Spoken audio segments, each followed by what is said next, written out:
Kumusta sa lahat? Kasama mo ang Proyekto Guru Markets. Magsimula tayo sa pangkalahatang impormasyon tungkol sa kumpanya. Kaunti pa ay pag-aralan natin ang bawat indicator ng mas detalyado. Kung kinakailangan, maaari mong i-pause ang video. Iminumungkahi naming pag-aralan ang bawat parameter ng korporasyong pinag-aralan ng mas malapit.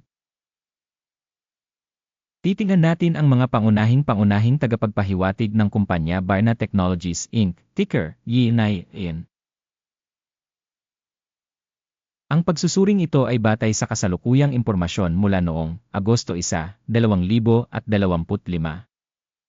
Sa pamamagitan ng pag-uri Guru Markets kumpanya Barna Technologies Inc. na bibilang sa subkategory. Military Systems, 26 na kumpanya ang kalahok sa pagtatasa. Titingnan natin ang mga desisyon ng order sa pagtatapos ng video.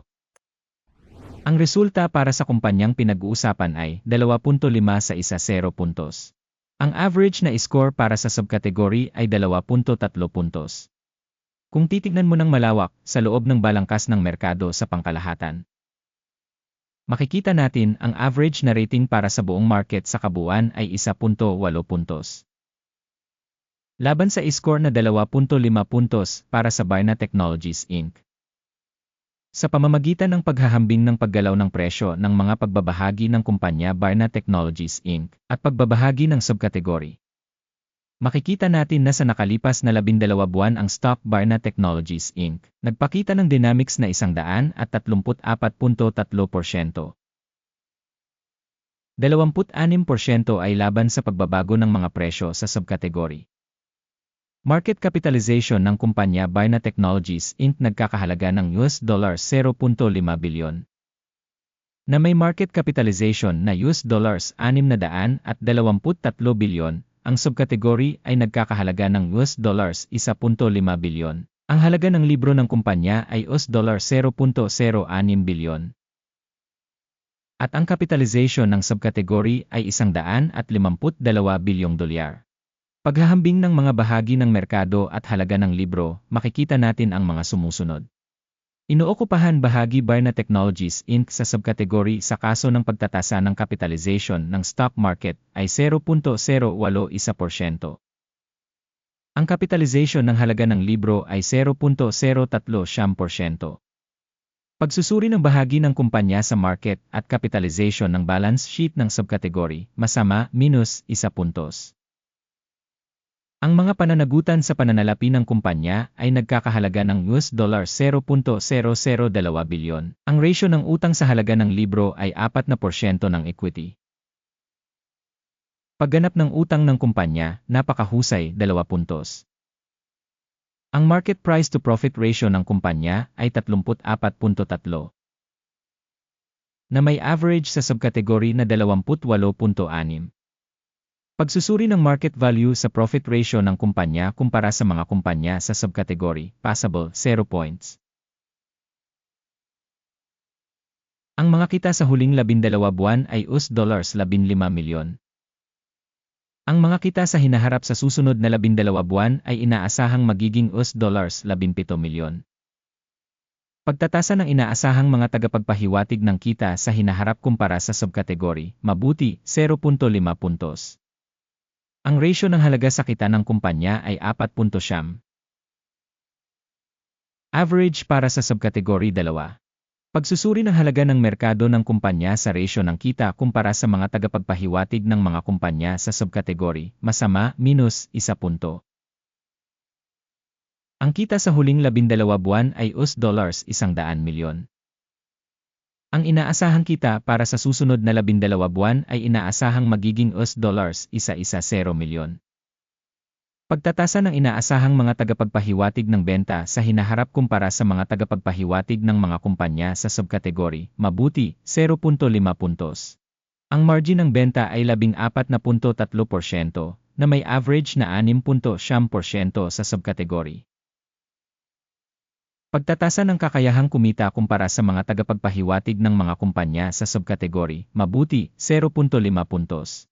Ang bahagi ng kumpanya ayon sa bilang ng mga tauhan sa subkategory ay 0.024%.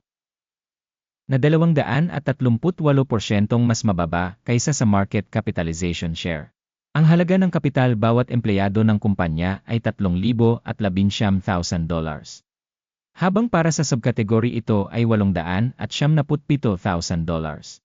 Pagsusuri ng halaga ng kapital ng kumpanya bawat empleyado kumpara sa mga tagapagpahiwatig ng mga kumpanya sa subkategory, passable, 0 puntos. Ang kita ng kumpanya sa bawat empleyado ay $88,000. Ang average para sa subkategory ay $31,400. Pagsusuri ng kita sa bawat empleyado kumpara sa mga tagapagpahiwatig sa subkategory, mabuti, 0.5 puntos. Ang kita ng organisasyon sa bawat empleyado ay $620,000. Sa subkategory na $453,000. Pagsusuri ng bahagi ng kita sa bawat individual na empleyado ng kumpanya kumpara sa mga tagapagpahiwatig ng mga kumpanya sa subkategory, mabuti, 0.5 puntos. Ang bilang ng mga pagbabahagi na pinaikling ay 23.3% kumpara sa average para sa subkategory na 1.8%. Teknikal na tagapagpahiwatig REHA 14 na nagpapakita ng antas na 37% para sa kumpanya Barna Technologies Inc. Samantalang para sa subkategory ang antas na ito ay 62%. Ang mga bahagi ng kumpanya ay aktwal na nagkakahalaga ng humigit kumulang $22.20. Ang target na presyo ng pinagkasunduan para sa mga pagbabahagi ng kumpanya ay humigit kumulang $38.40. Pumunta tayo sa talahanayan ng order. Ito ay magagamit para sa iyo. Ang link dito ay nasa nakapin na komento. Ang talahanayan ng pagkakasunod-sunod ay naglalaman ng lahat ng mga desisyong ginawa ngayong season ng impormasyon sa pagsusuri at sistema ng Sangguniang Guru Markets. Ang pag-access sa talahanayan ng order ay libre at bukas, link sa nakapin na komento. Bilang resulta ng pagsusuri ng mga securities Barna Technologies Inc. Sistema ng Impormasyon at Sangguniang Guru Markets, isang desisyon ang nagawa. Magbukas ng buy order sa $22.21 kada share. Ang deal ay binuksan dahil sa ang katunayan na ang kumpanya ay may isang medyo mataas na rating at presyo dynamics. Ang organisasyon ay tinasa gamit ang index assessment approach ng AKIM. Ang take profit ay nakatakda sa 33.67. Ang stop loss ay nakatakda sa 1.075. Sakaling hindi isinara ang order sa pamamagitan ng take profit o stop loss, automatikong magsasara ang transaksyon kapag natapos ang exchange trading sa Agosto 31, 2025 o sa huling araw ng trabaho bago ang petsang ito.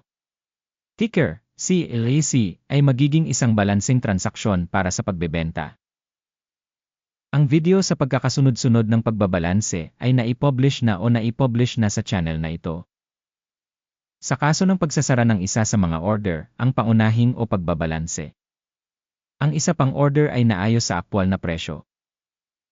Salamat sa lahat sa panonood ng video na ito at sa paggamit ng impormasyon at reference system mula sa Guru Markets.